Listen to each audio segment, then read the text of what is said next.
think the most important message that I have is to remember that you, and I'm speaking to you watching this film, you make a difference. You as an individual make a difference. What you do each day actually is affecting what's going on in the world each day. So your life matters, you matter, and use your life wisely.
The Western diet, unfortunately, is associated with the development of some pretty serious diseases. Heart disease, cancer, diabetes, obesity. It's like a tsunami.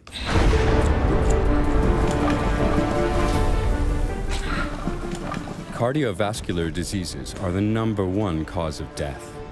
Around the globe, more than 17 million people die of a heart attack or stroke per year. The number of cancer cases is rising dramatically. 1 out of every 4 men and 1 out of every 5 women die of cancer. Diabetes has also become an epidemic, and already 1 out of 2 Europeans and Americans is overweight.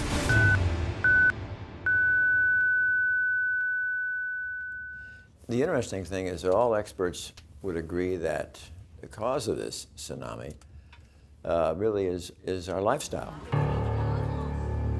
And the fascinating thing is that the major driving force within that lifestyle creating these illnesses is our dependence on animal nutrition. And I think this idea needs to be conveyed to people, that there is a strong association between the Western diet, high in animal foods, processed foods, protein, fat, and so forth, and diseases. People have to know that that really is true.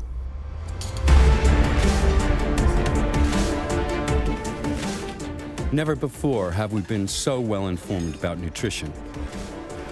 In theory. In practice, in everyday life, we succumb to mindless cravings. We devour instant meals, gobble cafeteria fare, and stuff our faces with fast food. And practically always contained in these products, meat. Früher war Fleisch das reiche Leute essen. Und der Normalbürger hat es nicht gekriegt. Später hat er es dann einmal die Woche gehabt, Sonntagsbraten. Und jetzt können wir uns das leisten, alle wie die Könige und die Fürsten zu leben. Finanziell können wir es uns leisten, gesundheitlich können wir es uns nicht leisten. Despite all warnings, we are eating more and more meat. There is no day without meat, no feast without meat, no break without meat. It's a normal part of our diets because it's tradition, it's cheap, and because it tastes good. My diet for 65 years was the SAD diet, the standard American diet. I ate meat and chicken and fish and fowl and lots of butter and anything that tasted good. In 2010, at the age of 66, Sharon Kintz started to think about her eating habits as the result of a dramatic event. At that time, I already had been diagnosed with high blood pressure, so I was aware of that. But having a heart attack was a complete surprise to me.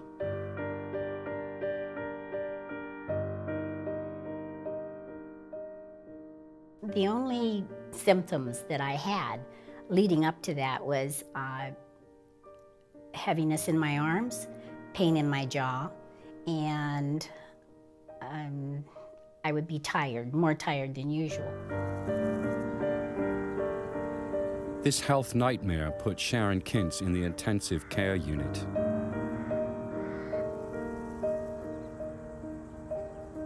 During the heart catheterization, it was determined that I had 100% blockage in one artery and 65% in one and 75% in the other. So there actually was very little options open for me other than open heart surgery. Cadwell B. Esselstyn is an expert in the field of heart disease, a well-renowned surgeon and researcher, and one of the best doctors in the United States. Today, the 82-year-old directs the Cardiovascular Prevention and Reversal Program at the Cleveland Clinic Wellness Institute in Ohio. Back in the 1980s, Dr. Esselstyn had already begun questioning the methods for treating heart disease. They only combated the symptoms, but didn't get rid of the cause. Intensive research led him to the conclusion, our cardiovascular diseases are caused by our eating habits. When we look at this cause of heart disease, let's not be confused to blame it on genes, or just blame it on somebody's age, or blame it on the luck of the draw. Heart disease is a foodborne illness, and we now know that every time certain foods will pass your lips, you will further endanger and injure the endothelial cell capacity to make nitric oxide. Endothelial cells are crucial to our blood vessels and heart. They line our blood vessels and produce protective nitric oxide. And nitric oxide has these marvelous functions of keeping your blood flowing smoothly. It's the strongest vasodilator in the body. It also protects you from getting hypertension because it keeps your artery wall from getting stiff, inflamed, or thickened. And most importantly, a plentiful normal amount of nitric oxide will prevent you from ever developing blockages or plaque. Scientists know that cardiovascular disease starts with progressive damage to the endothelial cells. This is precisely where our diets come in. The excessive consumption of animal-based or processed foods damages our endothelial cells. Regular consumption of these products increasingly diminishes the protective nitric oxide supply in our blood vessels.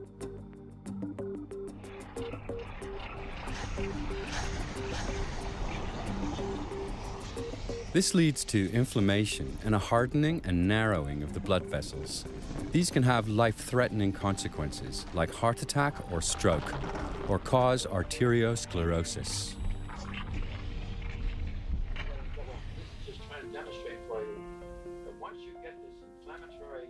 Years of research and personal experience have provided Dr. Esselstyn with conclusive evidence that a plant-based diet can not only prevent the progression of heart disease, but can also reverse its effects.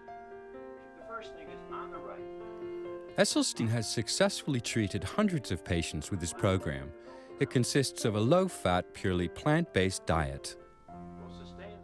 When you're willing to take the time and have the patients understand the science behind this, and they really realize that they have caused this disease by the foods that they've eaten, they suddenly realize that you are empowering them as this locus of control to halt their disease. They don't have to depend upon a cardiologist or an operation or a drug that may have significant side effects.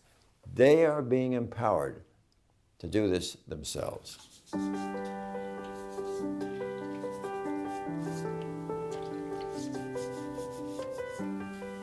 With Dr. Esselstyn's help, Sharon Kintz, too, completely restructured her diet, doing away with all animal products. She turned down the heart surgery recommended to her by her doctors.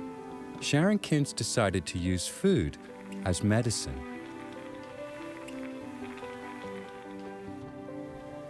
I was on it for 4 weeks, and the pain went away in my arms, the pain went away in my jaws, and I had much more energy. So I took Dr. Esselstyn's program very seriously.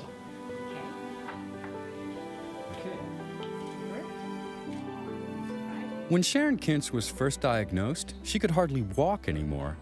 And nearly 2 years after her treatment with Dr. Esselstyn, she is physically fit again. And she has fulfilled one of her dreams. In 2012, at the age of 68, she successfully took part in a half marathon for the first time in her life. I know people are cramped for time, but you're talking about your health. If you want to live a long, healthy life and be able to contribute something, then you have to take care of your body. In order to do that, you have to, in my opinion, eat plant-based.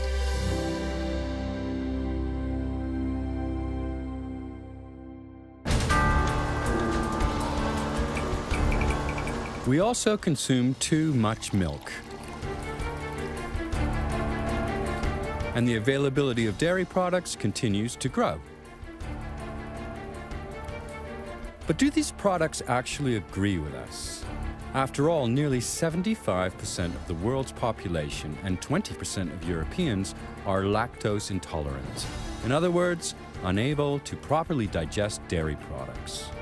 Dairy products contain no complex carbohydrates or roughage and very few vitamins. Instead, they are full of saturated fat, cholesterol, and animal protein. When we're young and growing up, everybody wants to try to feed people dairy products and make sure you have milk every day. But the science really now is at a point where that cannot be sustained. There is ample evidence from wonderful investigators like T. Colin Campbell, who clearly showed that casein, which is the major protein in milk, is really one of the strongest promoters of cancer. T. Colin Campbell is a world-renowned nutritional scientist. In a series of experiments, he was able to prove that animal proteins, casein in particular, promote all stages of cancer growth.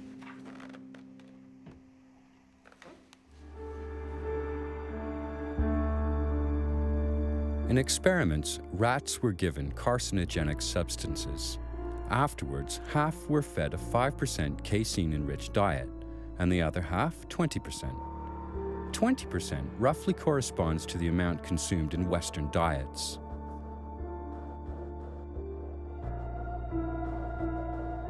With a 5% casein-enriched diet, the animals did not develop cancer. With a 20% casein-enriched diet, however, cancer growth was stimulated significantly. Professor Campbell went a step further. Every 3 weeks, he altered the rat's diet. So the next thing we did some studies to start out with animals here and then let the cancer start to grow with 20% casein. And then we switched it to 5%, it went off. We gave the 20% back again, came back again. We put it on 5%, it came off. So we could turn on and turn off cancer development just by switching the amount of casein being consumed. These findings are also supported by evidence with humans. We also know that all the saturated fat and the casein in dairy helps to accelerate and promote heart disease. And then we have this whole problem of fractures in the elderly. So here we have this problem of increasing cancer, increasing heart disease, and increasing fracture. Not a good thing. Dairy really should be out.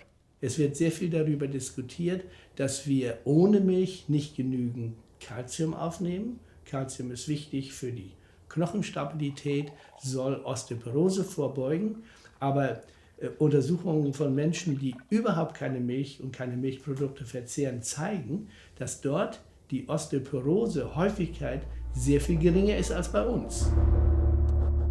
And dairy also has, and there's good evidence for this, it has some allergenic properties.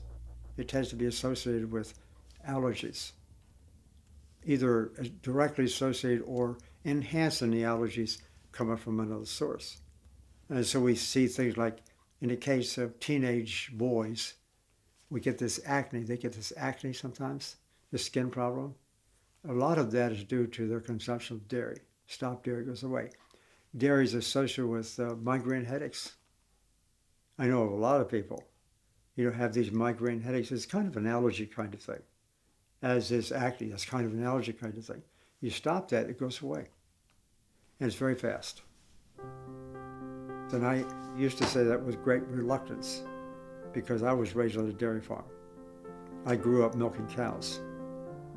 And then when I went away to do my doctoral dissertation, I actually did my dissertation on the idea of promoting more milk consumption. So I'm not saying these rather negative things about dairy for any ideological reasons or any personal reasons. I'm saying it in reference to the evidence, the data. That's what it shows.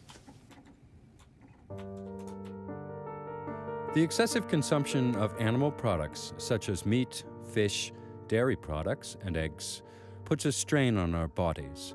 That was also what Frankfurt-based physician Lothar Wendt found in his research.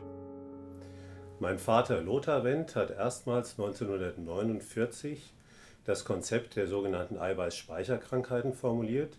Das haben wir in den Jahren später weiterentwickelt und die Kernthese lautet, dass das zu viel an tierischem Eiweiß in der Ernährung krank macht.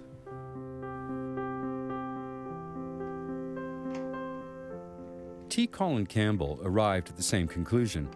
He has been at the cutting edge of nutritional research for more than 40 years, and in the 80s and 90s, he directed the China-Cornell-Oxford project, better known as the China Study. This is the most comprehensive nutrition study in the history of biomedical research to date. It confirmed Campbell's theory.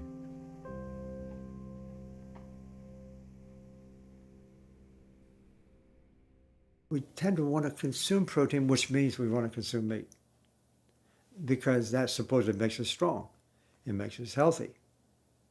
That's been an old story for a long time. But in reality, as we put more and more protein or meat into our diet, we see these diseases start to appear. The China Study, as well as numerous other studies, demonstrate one thing above all.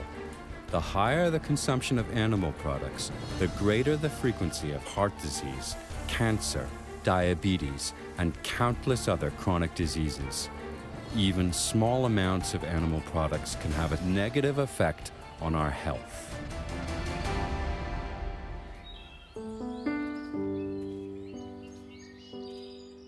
The 53-year-old electrical engineer Arthur Soteros also became a victim of his diet.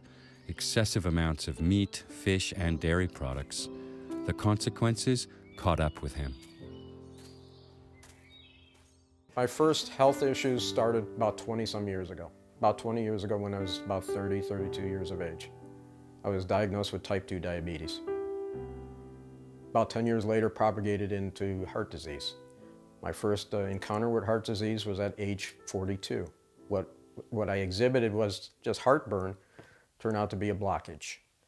I went to the emergency room and found out it was a blockage, and then it required an intervention and stent. That was my first encounter.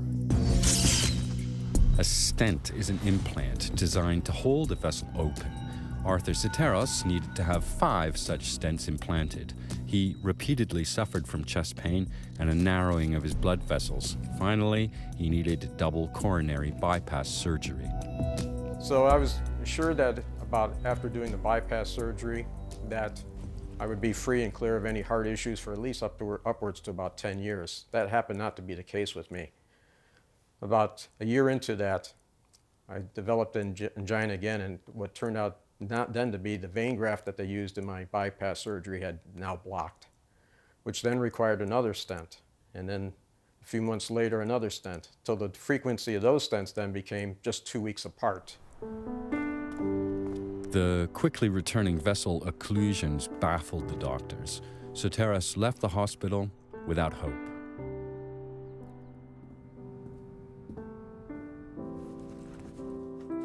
I wept and I cried like a baby because I wasn't ready to die. And I cried out to God for some options. I think God saved my life. I think it was God's mercy and grace that actually gave me options and set my path straight and pointed me in the direction of plant-based.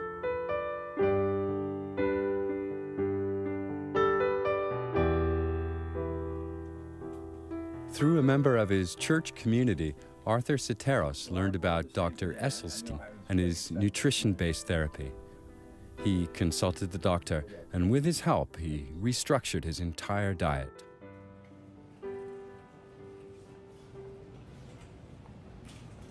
Within about 30 to 40 days from that point, the angina that I was experiencing again and the facial numbness that I experienced during my heart disease, it was gone.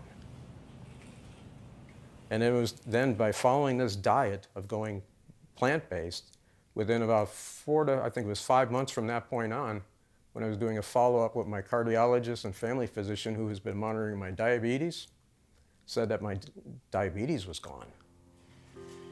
And then I followed up at that same time in October of 2010 with my optometrist. The prescription glasses that I was wearing, they looked at them and said, why was I wearing these things? That all I needed was just reading glasses. So then with the reversal of my diabetes, my eyesight got better. Arthur Soteris' heart condition has disappeared. His blood test results are normal, and he's been able to markedly reduce his medication. He also lost 20 kilograms of excess body weight. I feel better now at age 53 than I did at age 30.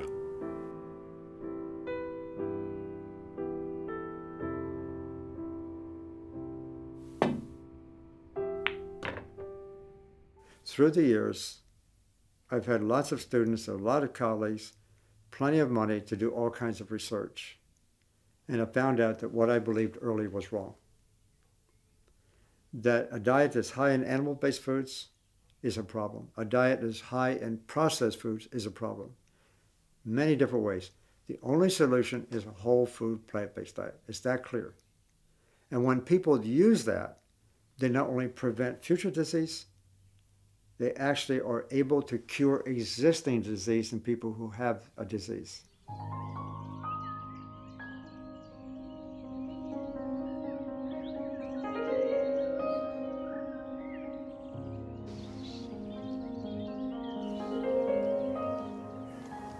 Ich erhielt im Dezember 2006 die Diagnose Lungenkrebs im Endstadium. Metastasen hatten sich gebildet, die Lymphknoten waren befallen, der Tumor wurde entfernt, die Lymphknoten ebenfalls. Danach wurde mir eine Chemotherapie empfohlen, die habe ich abgelehnt. Stattdessen habe ich einen Arzt konsultiert, der die Heilung mit pflanzlichen Mitteln bevorzugt. Ich bin seinen Ratschlägen gefolgt und bin heute krebsfrei, weil ich auf den Konsum von tierischen Produkten verzichtet habe und dem Konsum von pflanzlichen Produkten den Vorzug gegeben habe, aber hier in erster Linie den unbehandelten, den naturbelassenen, den Pflanzen, Gemüsen, Obstsorten und anderen Lebensmitteln, welche nicht erhitzt werden und so ein Maximum an Nährstoffen an mich weitergeben konnten.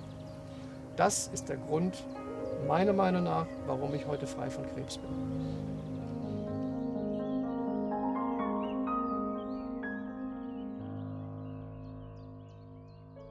My wife, Karen, was diagnosed with a serious kind of cancer, stage 3 melanoma. She refused to take the chemotherapy. She refused to have the surgery. Then she got really strict about her diet. Now it's about 9 years later. No problem.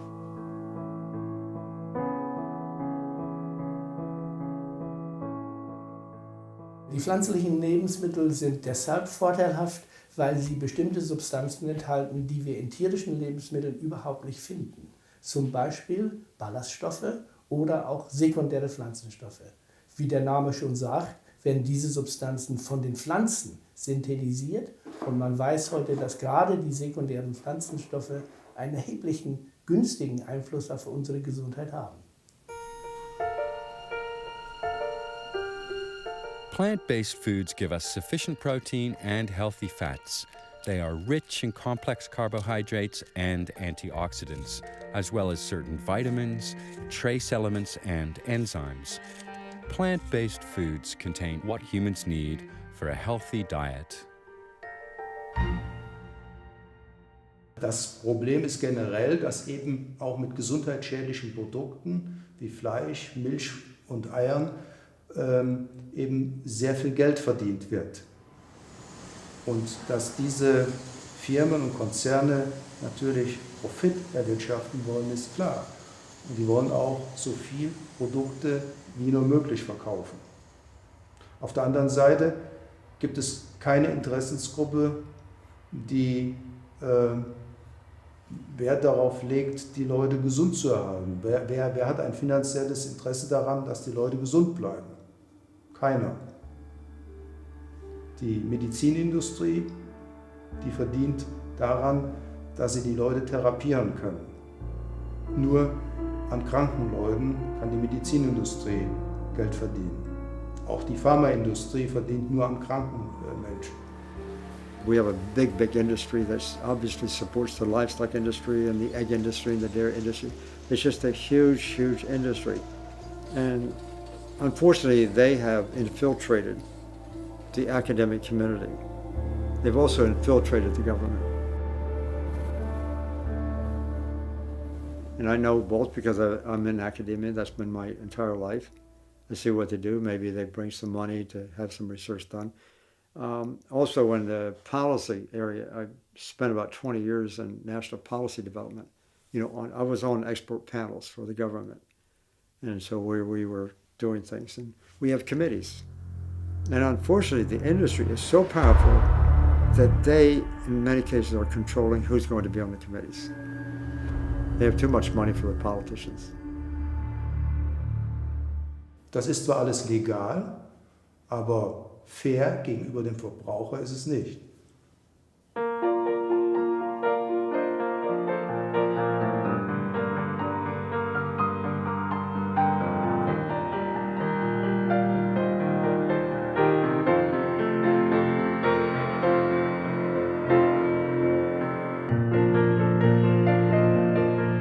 I was actually raised eating the typical diet, and when I was about 22 years old, I became a vegetarian. And about 5 years later, when I was 27, I went to a completely plant-based diet, and that's been 33 years now. I'm 60 years old, and it's been terrific. I feel great, I have a lot of energy, and it's not just me. People that I know who are also a long time on a plant-based diet are doing great as well.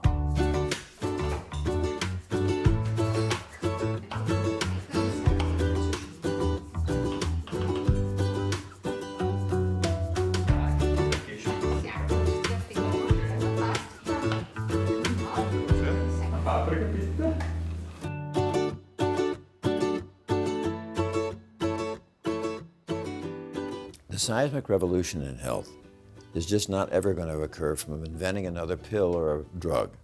It's not going to come from inventing another procedure or an operation. But the seismic revolution in health can come about when those of us in the healing profession are able to share with the public what is the lifestyle that would protect them from these chronic, common, killing diseases. And the way we do that really was be at the top of the list is to show them about plant-based nutrition.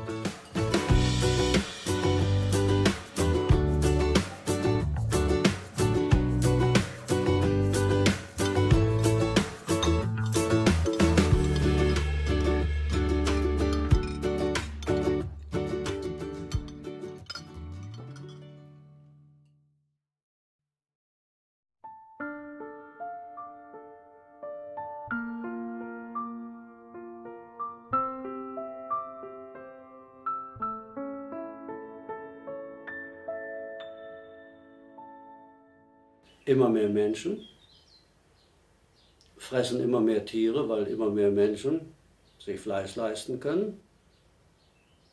Und in 20 Jahren werden wir so viele Menschen und so viele Tiere auf dem Planeten Erde sein, dass nicht mehr genug Futter da ist. Und dann fressen wir die Erde kahl. The worldwide human population will rise to 9 billion by the year 2050. The global livestock population will double to 50 billion. It's going to get crowded. Es gibt den Weltagrarbericht. Es ist alles berichtet, dass wir mit dieser heutigen Form der Landwirtschaft unsere Lebensgrundlagen zerstören, den Boden zerstören, den Planeten ausplündern. Wir essen ganz einfach zu viel Fleisch.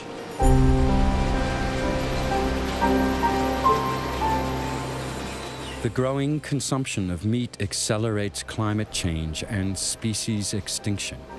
It damages the soil, water, and air, and it spurs global starvation. Appetizing, vacuum-packed portions of meat suggest none of this.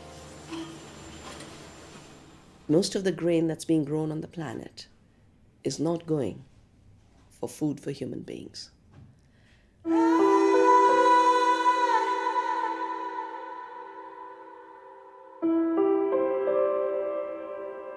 We're growing plenty of food to feed everyone. The problem is we're feeding most of that grain and the legumes, like soybeans, to animals while people are starving.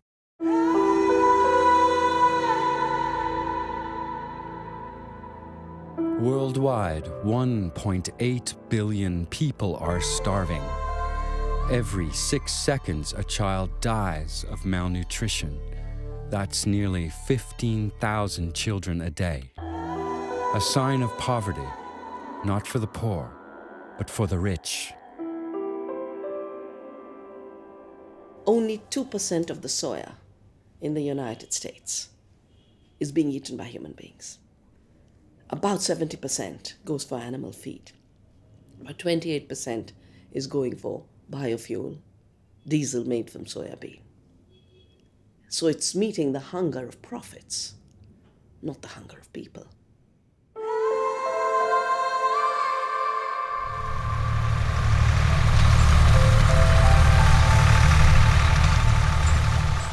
Corn, about 10% of the corn in the world is being eaten by humans. Most of it is going to torture animals. I don't say feed animals because animals did not want to be fed with grain. It doesn't suit their digestive system. So we're talking about a system that is creating hunger on the planet in the name of feeding people.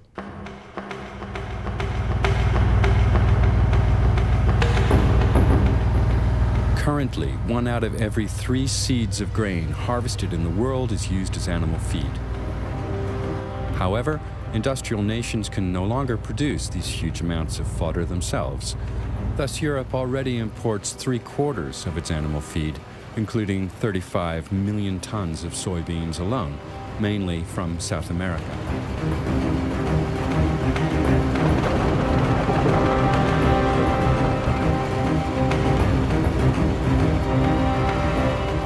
The land used for growing this feed does not consist of empty fields, but valuable rainforests forced to yield to the monocultures of the agricultural corporations.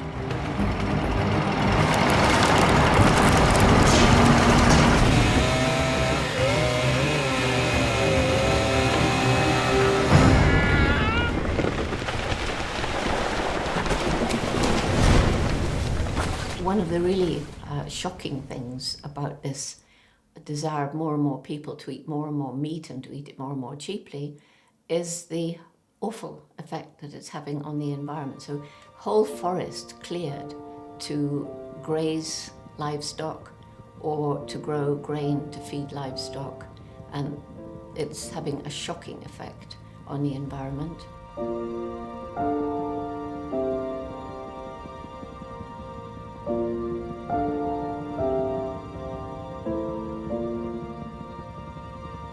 Because of this practice, over the past 2 decades, roughly 20% of the worldwide largest rainforests in the Amazon basin have been destroyed forever. Globally, deforestation irreversibly destroys an area the size of a soccer field every 2 seconds.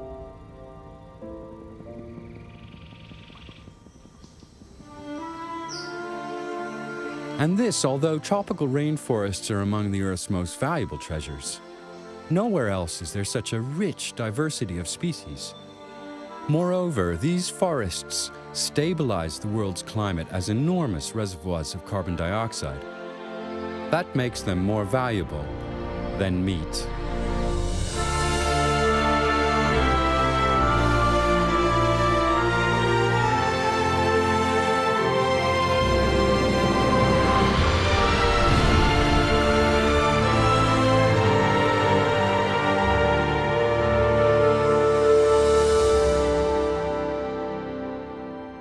Es gibt ja Berechnungen, wie klimaschädlich ein Kilogramm Fleisch ist. Nehmen wir mal ein Kilogramm Rindfleisch, dann sind das in etwa 12, 13 Kilogramm CO2.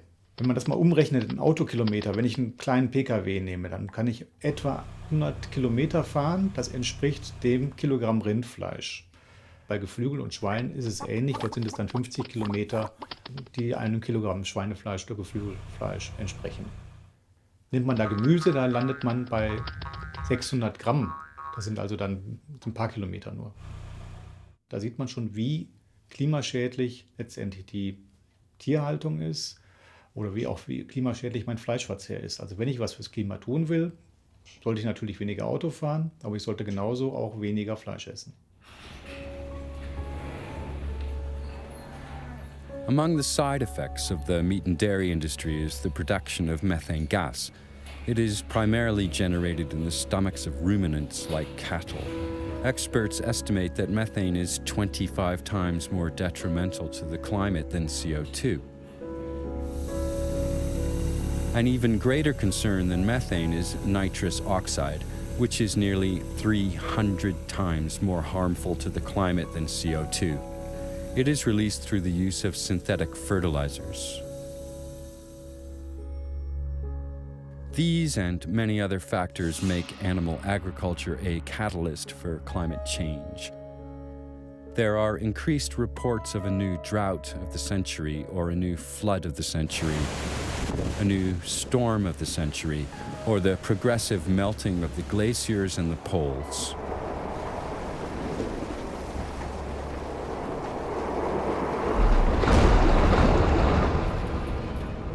Intensive animal farming doesn't just stink to high heaven, the excrement produced is also polluting our soil. For each kilogram of meat produced, roughly 6 kilograms of slurry are generated. Among other things, slurry releases ammonia, which poisons the surrounding air and causes long-term damage to the soil.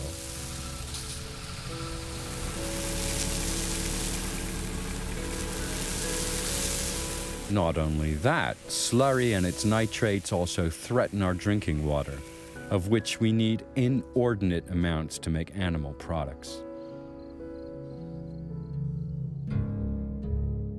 For 1 kilogram of eggs, 3,300 liters are needed. For 1 kilogram of chicken meat, 3,900 liters. For 1 kilogram of pork, 4,800 liters. For 1 kilogram of cheese, a whopping 5,000 liters. And an all-time high of 15,500 liters are needed to produce 1 kilogram of beef. Plant production has a much better track record. Cultivating 1 kilogram of grain requires 1,300 liters of water. A farmer needs just 900 liters for a kilogram of potatoes. And a kilogram of apples barely requires 700 liters of precious water.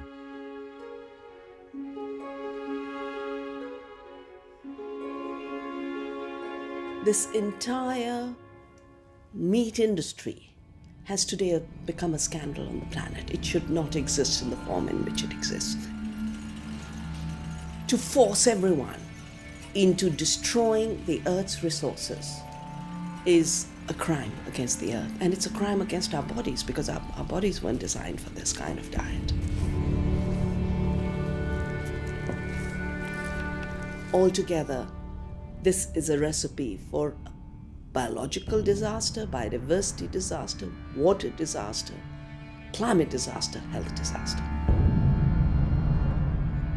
Diese Form der Landwirtschaft, wie wir sie heute uns eingerichtet haben, eigentlich erst in den letzten 50 Jahren, die ist in dieser Form nicht haltbar. Das kann nicht gut gehen. Jeder, der den Kopf hat zum Nachdenken und der Augen hat zu lesen und Ohren hat zu hören, der weiß das. Und da muss man sich wundern, warum ändert sich nichts? We were made to believe that meat-based diets are superior to plant-based diets, a lie that has been exposed by medical experts again and again and again. So what do we need to do? We need to bring diversity back into our farms. We need to bring harmony back into our farms. We have to celebrate diversity. We have to work with farmers. We have to know our farmers.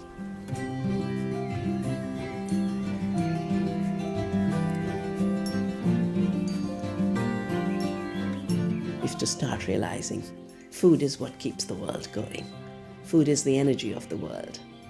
And we have to know exactly where in that chain we entered so that we don't do more harm. We reduce the harm. And in the process, we celebrate. Food is life, and life is food.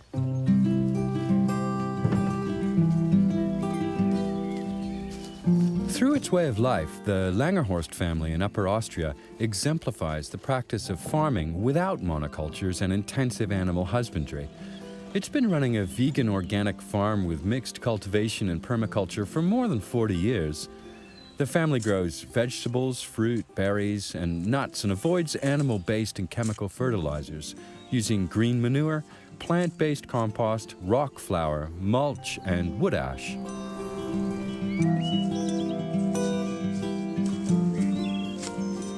Die pflanzliche Landwirtschaft hat uns gezeigt, dass wir auch von einem kleinen Hof anstatt von einem großen Hof leben können. Wir bewirtschaften nur 3,5 Hektar und davon leben wir im Vollerwerb und sind wirklich sehr dankbar, dass dies möglich und auch praktikabel ist.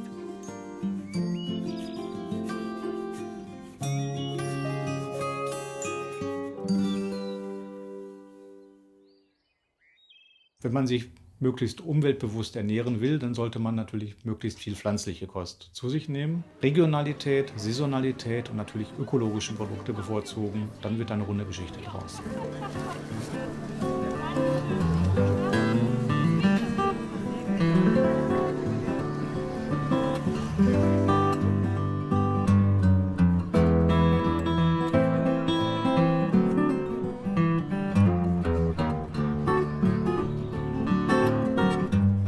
Nature shows us how to solve our problems, our personal problems and the ones that involve the whole world. We just need to take action. If we look at the chances according to human possibilities, human intelligence, human longing for good, decent food, I think the chances are extremely high that we could all live on a good, healthy, organic, plant-based diet.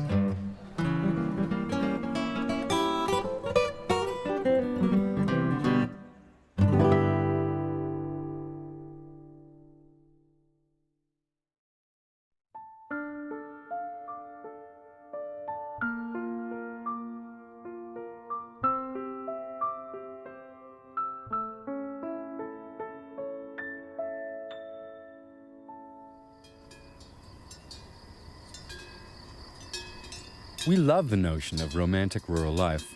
Happy animals in a healthy environment, well provided for by Mother Nature. It's really quite tempting to get this meat on your plate. But let's face reality.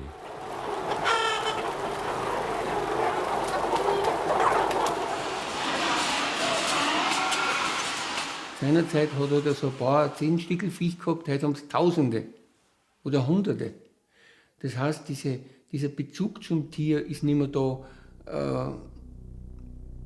Es ist halt einfach wirklich nur mehr Ware.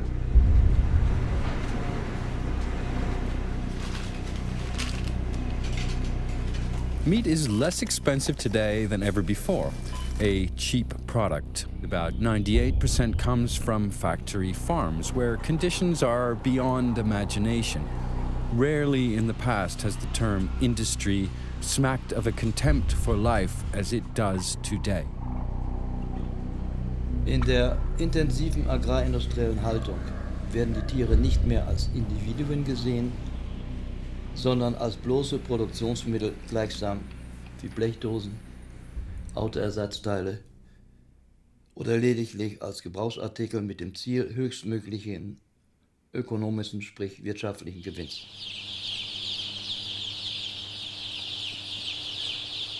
Chickens are by nature social, curious, and intelligent animals.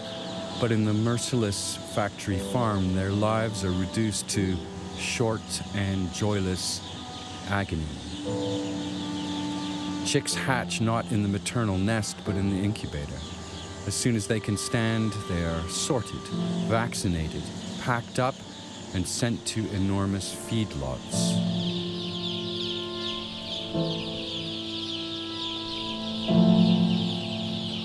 In these animal prisons, they reach slaughtering weight in record time, never seeing daylight and under extremely crowded conditions.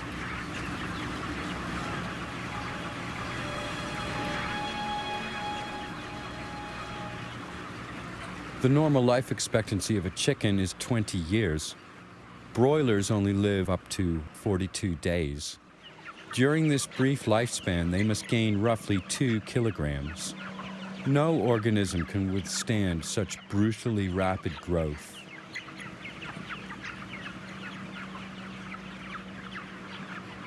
Die Tiere nehmen so schnell an Gewicht zu, dass also die Entwicklung des Skeletts gar nicht mitkommen kann und liegen dann also sowohl die Masthühner wie auch die Mastputen am Ende der Mast fast nur noch auf ihrer eigenen Brust, weil die Gliedmaßen das zunehmende Gewicht nicht mehr halten können.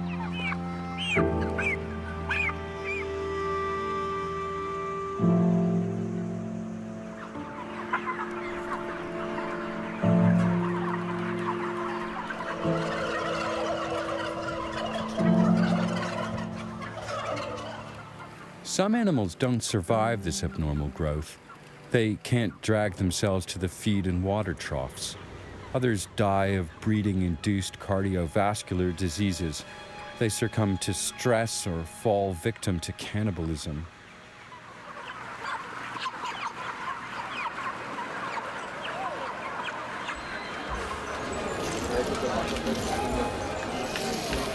All these are facts we are often not aware of when eating meat, and which the meat lobby is glad to keep concealed.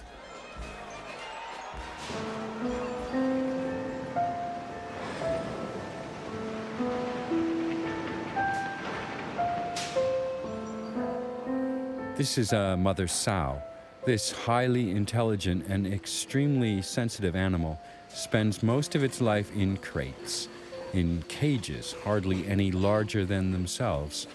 Instead of straw, they lie on bare concrete. Sie sind bewegungsmäßig derartig eingeschränkt in sogenannten Käfigen, dass sie nur 20, 30 Zentimeter vor und 30, 40 Zentimeter zurück sich bewegen können, sich zwar hinlegen können, aber ansonsten sich nicht drehen können. Die Sauen in der modernen Schweinehaltung sind die ärmsten Schweine im wahrsten Sinne des Wortes.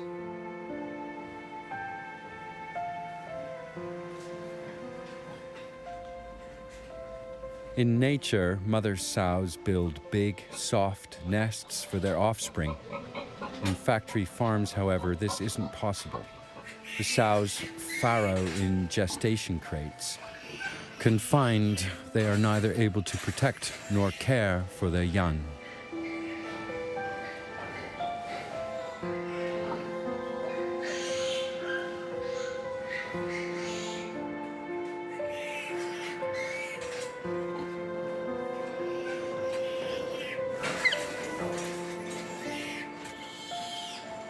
Not long after birth, the piglets' tails are docked as a precaution against cannibalism. In addition, male piglets are castrated by ripping out their testicles. Everything without pain relief because an object's pain doesn't matter.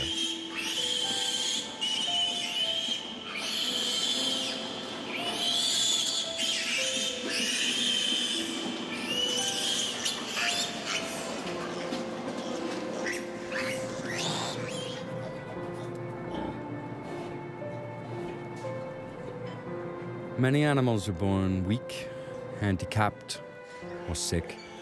It is not economical to keep them alive. Their fate, an undignified and cold death.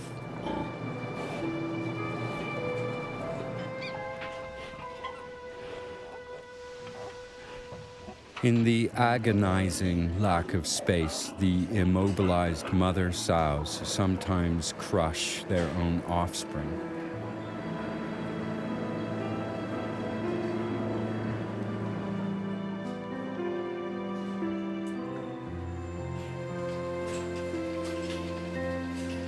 At the age of 3 weeks, the piglets are separated from their mother. What follows now? Rearing and fattening. Although pigs can live up to 25 years, they are slaughtered as children, a mere 6 months old. They spend their brief lives in cramped quarters. EU norms require a minimum area of just 0.75 square meters for a porker of up to 110 kilograms. As many as 10% of the animals do not survive these conditions.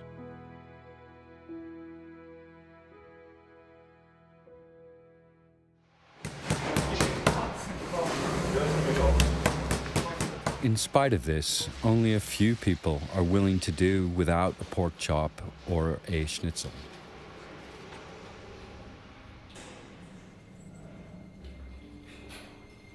And cattle fare no better. Many animals spend their lives in narrow stalls, the lucky ones in open pens. Many, however, vegetate in tether stalls.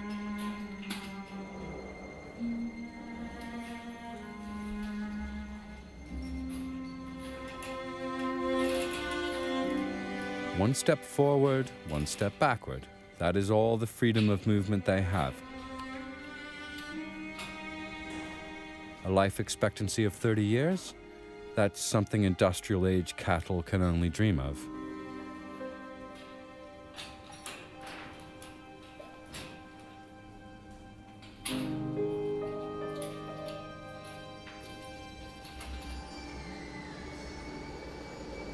Heutzutage gibt es also riesen Herden.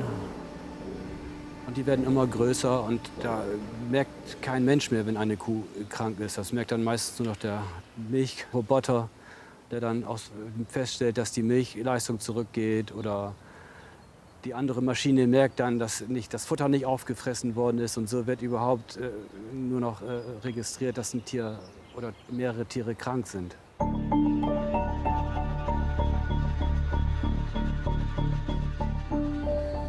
Infections are one of the biggest problems in factory farms.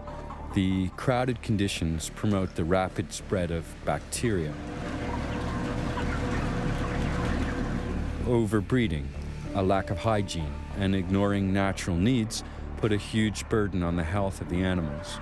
The only antidote the industrial meat producer knows is the massive administering of drugs.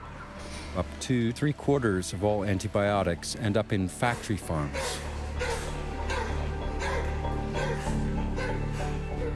Das System der Tierhaltung ist so krank, dass es diese Antibiotika inzwischen benötigt. Würde man diese Antibiotika wegnehmen, würden die Tiere tatsächlich massenhaft krank und sterben.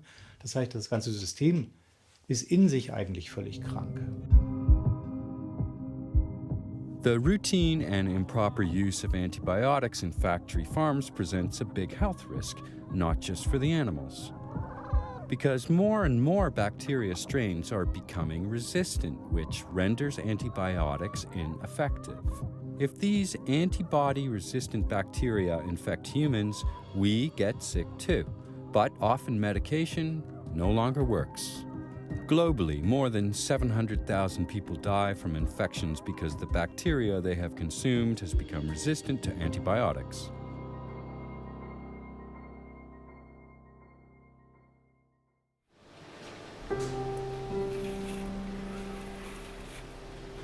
But the animals are not only affected physically.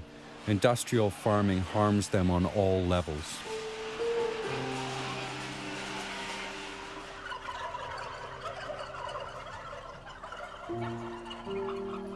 Seit Bestehen der Menschheit hat es kein derartiges Maß an Tierquälerei gegeben wie in unserer Zeit.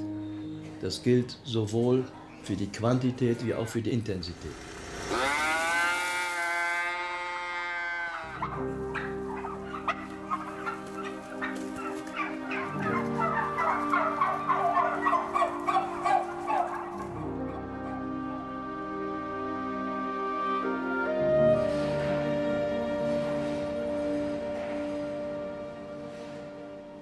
Having once seen pigs in one of these intensive farms, I was so shocked.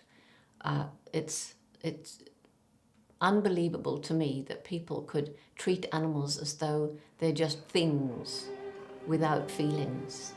And so many people say to me, oh, but they're being bred to eat, so it's okay, but it's not okay.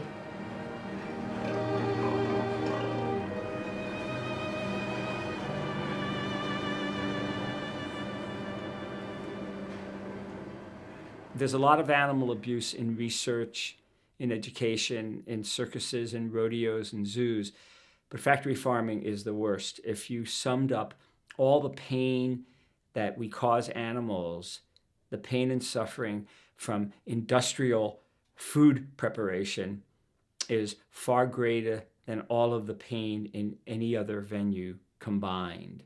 So it's really the worst. It brings out the worst in human beings, and it makes animals suffer greatly. They not only suffer their own pain, but they also feel the pain of other animals at these horrible factory farms.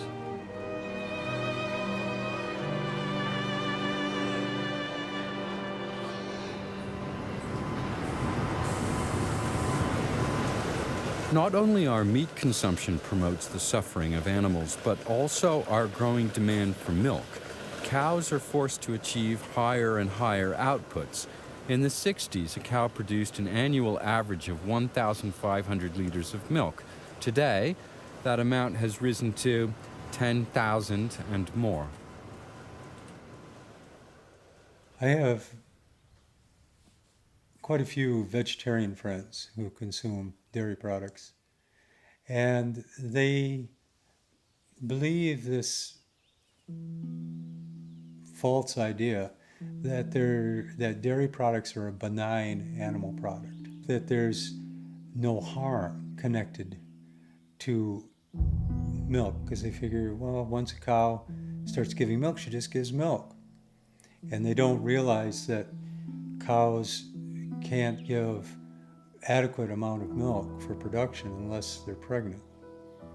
And cows have the same gestation period as humans, 9 months. They're pregnant 9 months, give birth. Within 24 hours, maximum 72 hours, you take the calf away from the cow because you need the milk for production.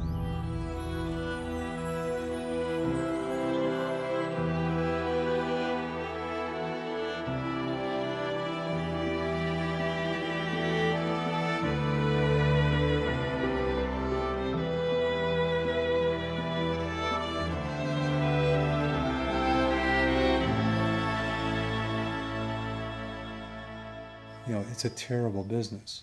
I mean, there's more suffering in a glass of milk than you can find just about anything.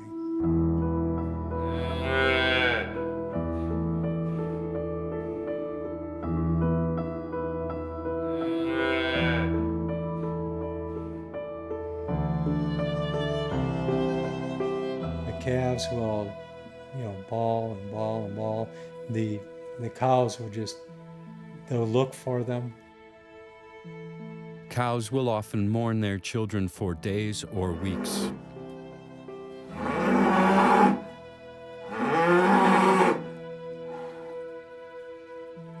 They do miss their calves. The calves miss their mothers.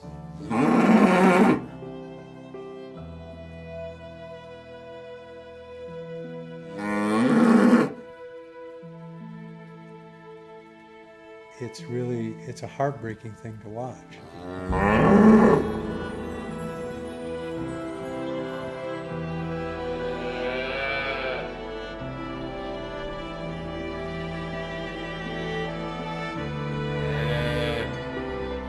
In factory farms, calves are being born constantly, but they serve no useful purpose and are soon put to different use.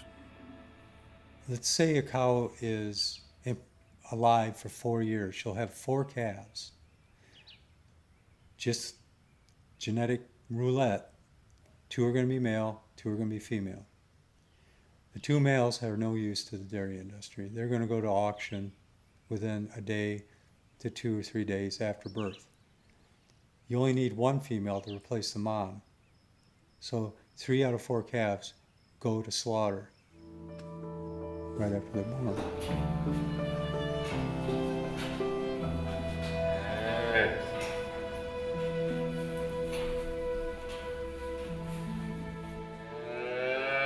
We know in our bones that harming mothers who are just giving birth to babies and nursing those babies and nurturing those babies is something that is against our own compassion and kindness. And so when we're eating animal foods, eating dairy products, that's exactly what we're doing. We're paying people to impregnate animals, steal their babies, steal their milk, and then kill them.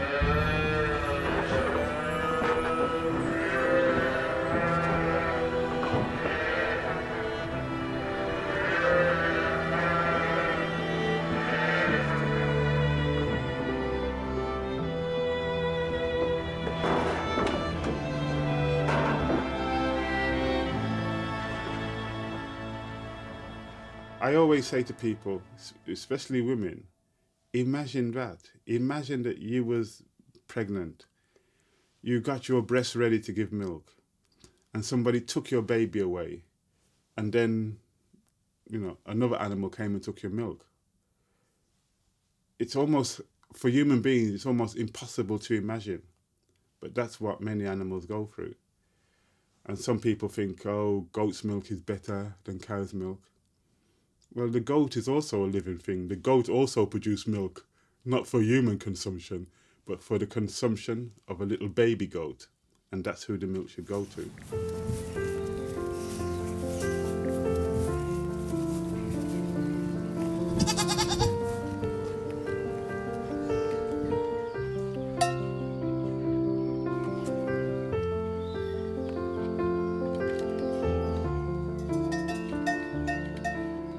People wonder whether animals, including farm animals, have emotional lives, and the science tells us that they do. If people read and understand what Charles Darwin had to say about evolution, he said that the differences among species are shades of gray, not black and white. So if we have something, then they have it too, they being other animals. So the science tells us that many animals, including farm animals, have very rich and deep emotional lives.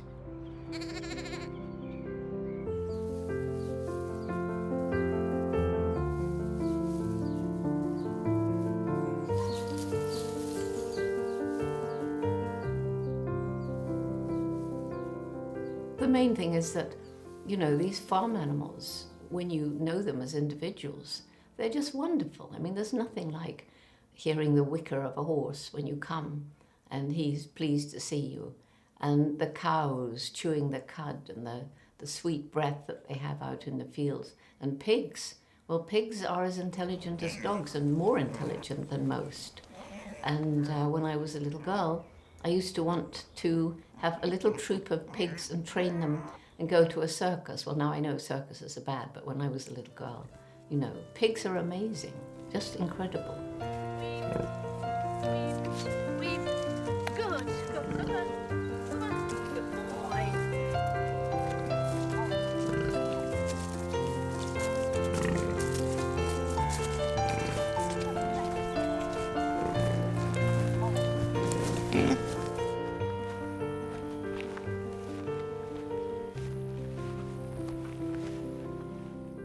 People want to think that cows are stupid, that they're dumb, that they're slow and all they do is eat grass.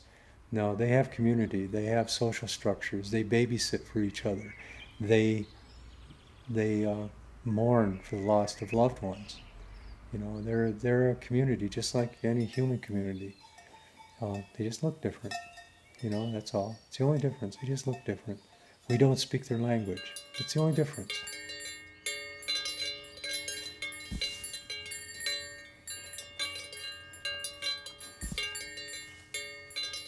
We know, for example, that chickens display empathy. They feel the pain of other chickens. We know that cows and pigs are very smart. They miss one another. They love to be around friends. Cows and pigs are extremely intelligent. They can learn very complex tasks. So I like to say that the animals who we eat are very smart and they're very emotional. They're not what we eat. So if there's an animal on the plate or at the end of a fork, it's who's for dinner, not what's for dinner. Because when we use the word who, we're referring to an animal who has a very strong inner life and subjective life.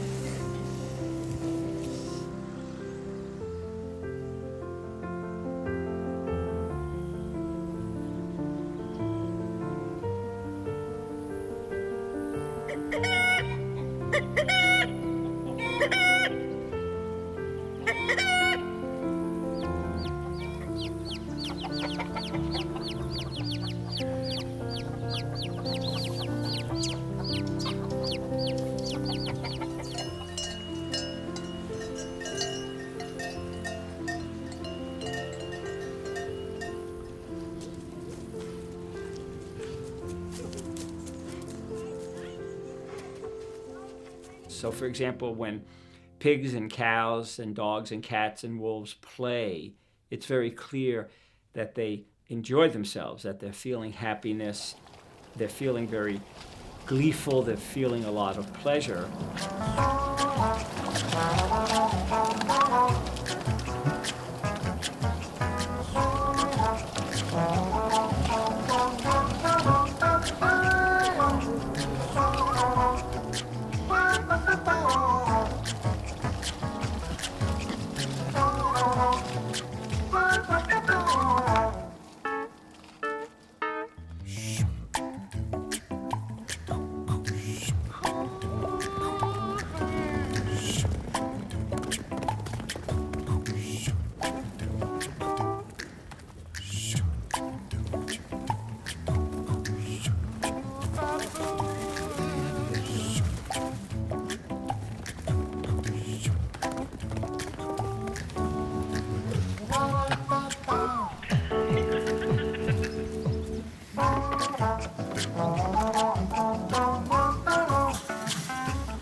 Tiere sind Mitgeschöpfe.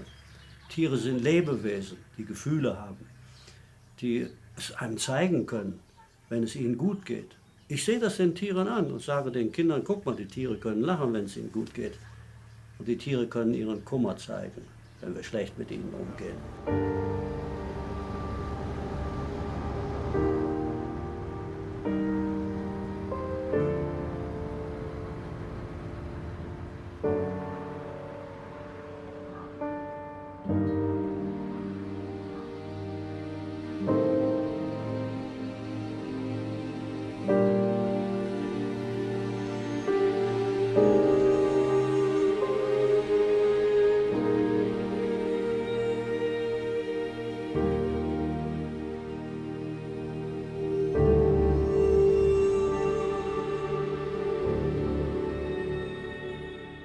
kein Tier geht freiwillig auf dem LKW.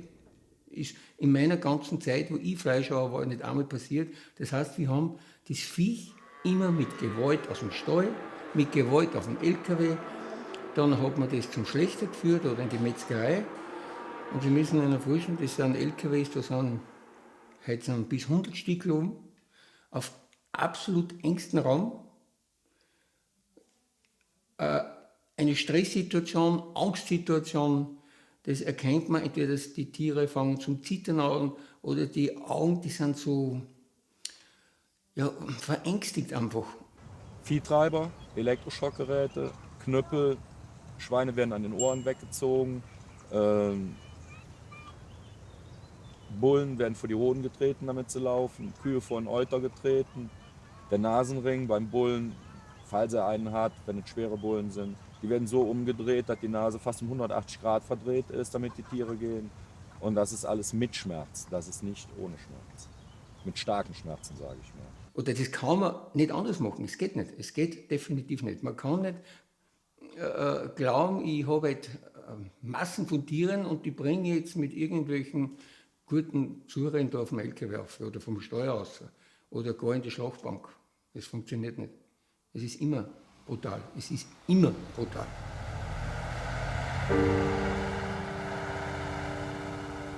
Everyone is aware that animals have to die if we want to eat meat, but very few want to know what actually takes place in a slaughterhouse. Slaughterhouses have their reasons for not welcoming visitors. In large industrial slaughterhouses, pigs are often stunned by machine. An electric shock triggers a kind of epileptic attack. This leads to unconsciousness. In smaller operations, stunning by electric current is generally done by hand before the animals are suspended from a conveyor and their throats slashed. Und Schweineschlachten an sich ist halt so schwierig, auch für die Menschen, weil die Tiere schreien ohne Ende. Sie schreien ohne Ende. Das hört sich an, ich habe früher immer gesagt, als wenn kleine Kinder schreien. Warum schreien kleine Kinder? Weil sie Angst haben. Bei den Tieren ist das nicht anders.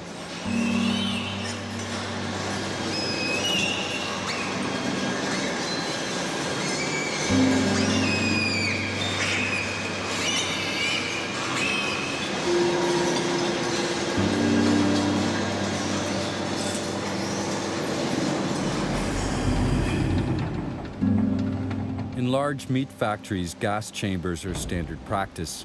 The pigs are herded into a gondola and lowered into a chamber where they are gassed with a mixture of carbon dioxide and air, leaving them unconscious.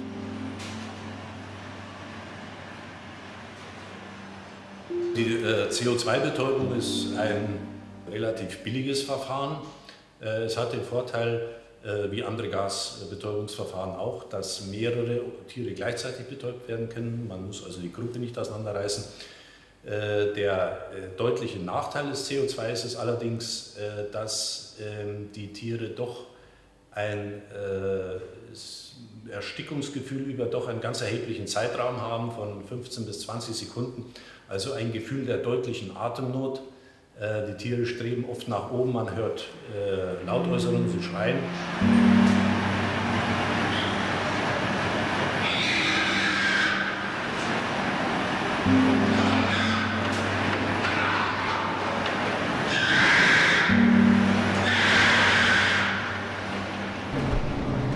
Once they have been stunned, the pigs' throats must be quickly and properly slashed. Otherwise, the animals wake up and land in the cauldron of boiling water, fully conscious. This is no uncommon occurrence, since the whole process takes place so quickly. Zur Problematik der Schlachtgeschwindigkeit muss man sicher noch anmerken, dass bei einem Tempo von beispielsweise 750 Schweinen in der Stunde der Mensch, der die Schweine absticht, also der sogenannte Stecher, ziemlich genau 5 Sekunden Zeit hat, dieses Messer in den Hals der Tiere einzustechen. Dazu muss er das Schwein aber erst auch noch greifen, an einem Vorderbein sozusagen in Position ziehen. Er muss das Messer aus der Halterung entnehmen und dann sind diese 5 Sekunden auch schon gleich vorbei. Das heißt, er hat gar keine Möglichkeit, einen Stich in irgendeiner Weise zu korrigieren, wenn er der Meinung ist, er hat keine großen Gefäße erwischt oder er hat große Gefäße verfehlt. Das heißt, das ist sicher ein Problem für die Effektivität der Entblutung. Ich habe sehr oft gesehen, wie Tiere nicht richtig betäubt waren. Schweine, die aus dem Brühkessel geflohen sind oder gesprungen sind, versucht haben rauszukommen, wo ein Kopfschlächter hingegangen ist und hat mit einer Eisenstange nochmal draufgehauen. Das ist eigentlich Standard, das ist völlig normal.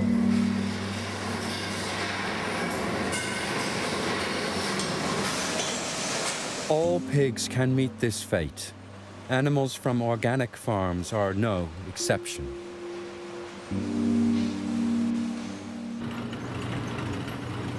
Once it is cut into pieces, the animal has finally endured all the agony the industry has to offer.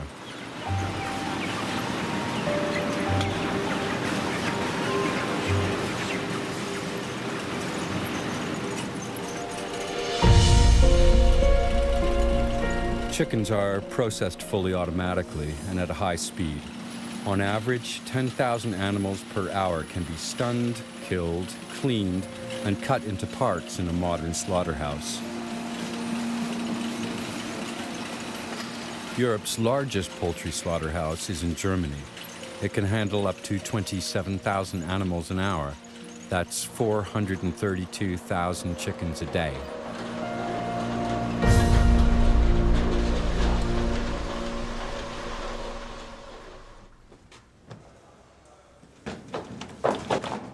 The slaughter of cattle starts with a captive bolt stunner, which has been standard procedure for decades.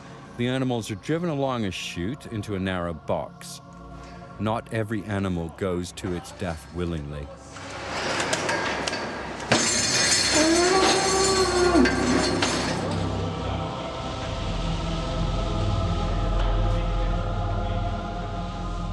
In dieser Betäubungsfalle werden die Tiere mit einem sogenannten Bolzenschussgerät geschossen. Das heißt, es ist ein Bolzen, der die Schädeldecke durchdringt und das Hirn partiell zerstört.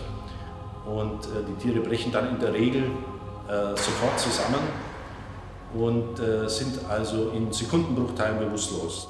Problematisch ist es, wenn der Schuss eben nicht richtig sitzt, wenn die Bolzenschussgeräte nicht richtig angesetzt werden können oder das Tier im letzten Moment den Kopf bewegt. Dann haben wir sogenannte Fehlschüsse. Die Tiere sind entweder nur leicht oder gar nicht betäubt.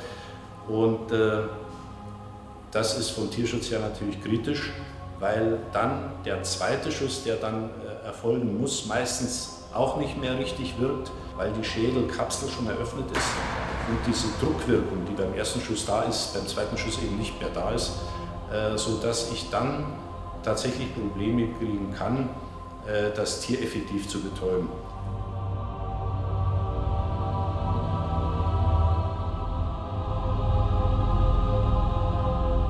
Warum muss man denn die Menschheit, den Konsumenten vom Schlachten wegsperren?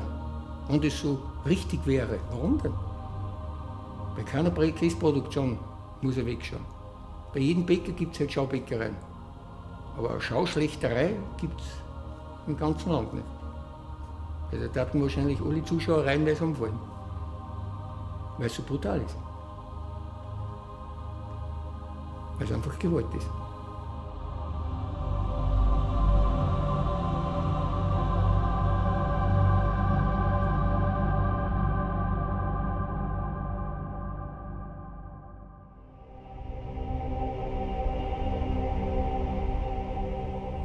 Irgendwo kommt man dann an die Grenze, wo man dann sagt, man macht es weiter oder man macht es nicht weiter. Bei mir war die Grenze halt wirklich, wir mussten Kälber schlachten und das hat sich schon gestreut beim Reinkommen. Und ja, da sollte ich halt schießen, als es drin war. Dann rollte dem eine Träne aus dem Auge und dann habe ich den Schussapparat in der Luft abgeschossen. Habe gesagt, das war's, bin an meinem Chef vorbei, Ölstoff, den Schussapparat in die Hand gedrückt und habe gesagt, das war's jetzt. Soll meine Papiere nach Hause schicken. Ich war nichts anderes als der Auftragskiller, oder der Söldner für alle die Fleisch essen, war ich der Söldner. Das heißt, ich habe Geld kassiert, für das bringe ich die um, bringe ich Viech um. Und wenn mir das bewusst worden ist, habe ich aufgehört.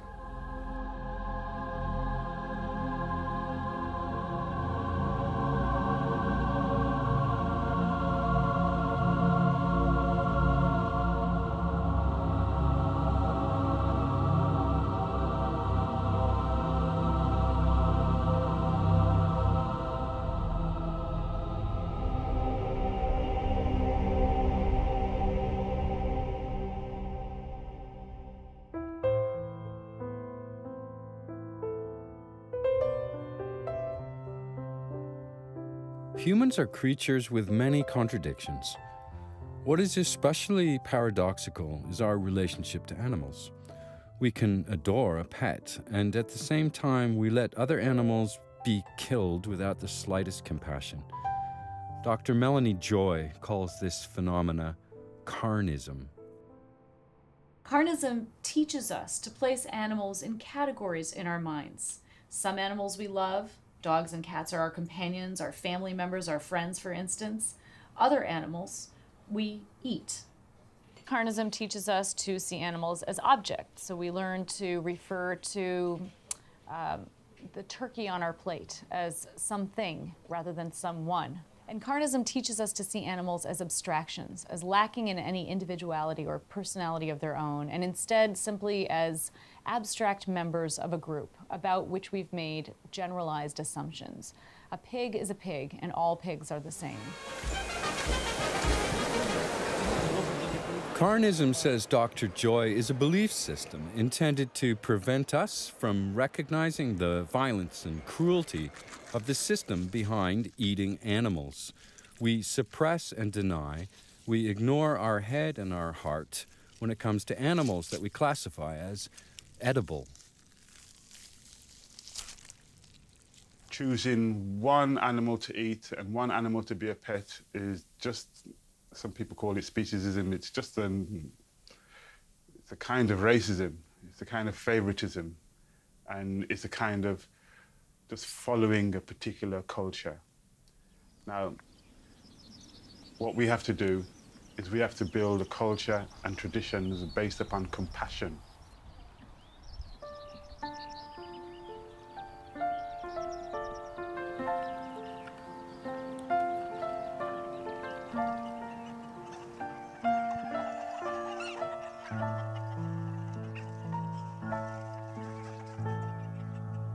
The highest form of living, the highest value, is compassion.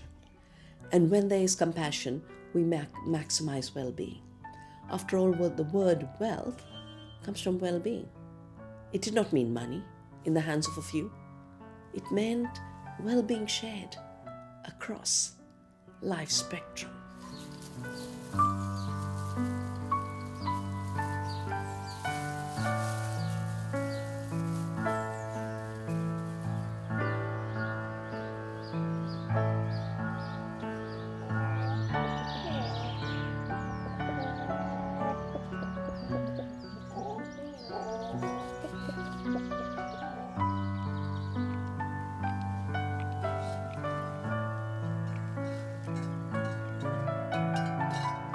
I think once we admit that we humans are not the only beings with personalities, minds and feelings, once we realize that we are part of the animal kingdom, then it becomes quite as important how we treat animals, all animals, as how we treat each other.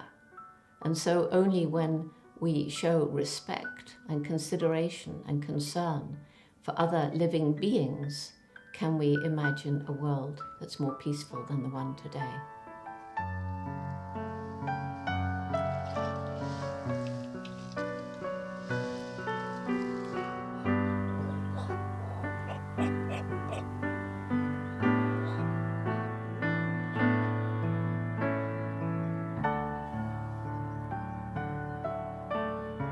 We are at a threshold where across the world people are seeking the liberation of life from this stranglehold of objectification, the view that the earth is dead matter and our beings are just objects. We have to rise in subjecthood, of an interconnected subjecthood, where no life is less important than any other life, And human beings are definitely not the emperors over the rest of life, are just one strand in that web of life.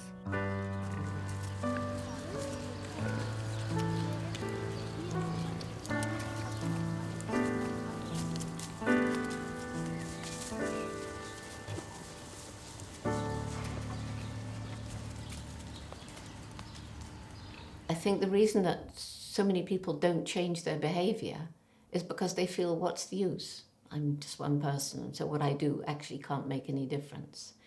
And nor would it make any difference if it was just one.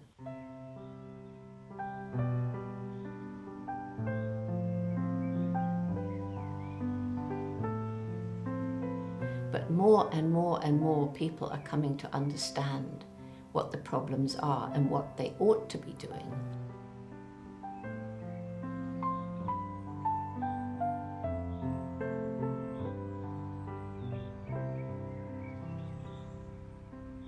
Never ever think that one person can make a difference. We tend to focus our energies on looking for leaders, say like Martin Luther King or Mahatma Gandhi. But they were just one person. They didn't set out in life to be a leader, and they were very humble people. It's just that circumstances in history drew them to the front. But if we're looking for leaders, all we have to do is go home and look in the mirror, because each one of us can make a difference. And we do. It's just making a conscious decision that we are going to make a difference in our lives. We're not on this planet for a long time, so we need to do what we can in the time we've got to make a difference.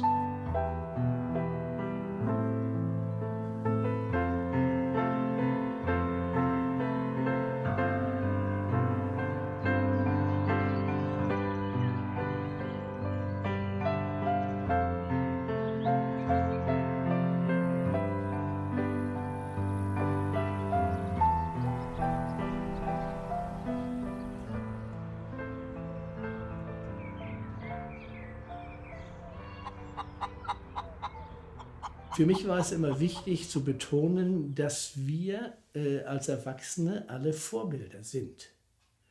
Diese Vorbildfunktion können wir uns nicht aussuchen. Wir können nicht sagen, ich will gar kein Vorbild sein, sondern wir werden als Vorbild genommen, sei es von Kindern, sei es von Verwandten, von Kollegen oder von Sportsfreunden.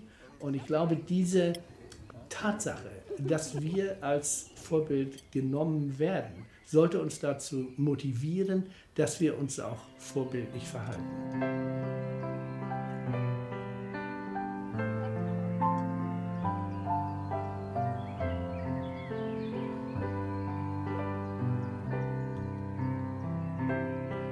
Every one of us can make a difference. Every one of us eats at least 2 to 3 times a day. And every act of conscious eating, of knowing what the consequences of your eating are, knowing what you're eating, is an act of changing the world.